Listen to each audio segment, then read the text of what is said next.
Y Portugal? इसके 4 major benefits: European gateway, access to health and education, low cost of living and stable economy.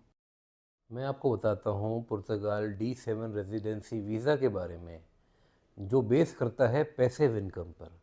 और इसकी 3 requirements जो कि हम पूरी करते हैं: पुर्तगाल का टैक्स नंबर, पुर्तगाल में आपका बैंक अकाउंट और पुर्तगाल में लीज एग्रीमेंट।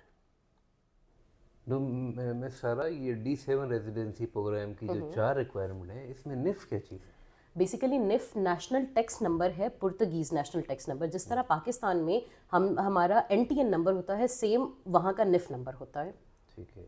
और इसमें बैंक अकाउंट क्या चीज़ है? बैंक अकाउंट बेसिकली हमने जब अपनी पैसिव इनकम को शो करना होता है तो उसके लिए हमें पुर्तगीज बैंक अकाउंट रिक्वायर्ड होता है, जो हमें पुर्तगाल की डायरेक्ट थ्रू लॉयर्स के थ्रू मिलता है।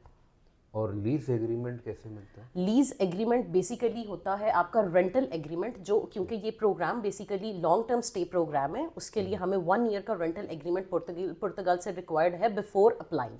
ठीक है।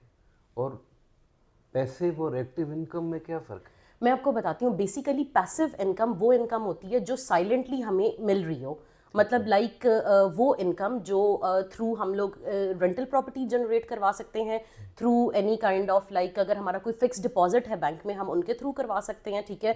एनी कोई मतलब आपकी कोई प्रॉपर्टी, मतलब कोई गाड़ियाँ वगैरह हैं इस तरह की जो आपकी रेंट पे लगी हो, उनके थ्रू आपको एक प्रॉफिट आ रहा हो, वो उसके थ्रू भी पैसिव इनकम आपको वो अमाउंट जितनी भी काउंट होती है वो टोटली पैसिव इनकम के अंदर आपकी आती है।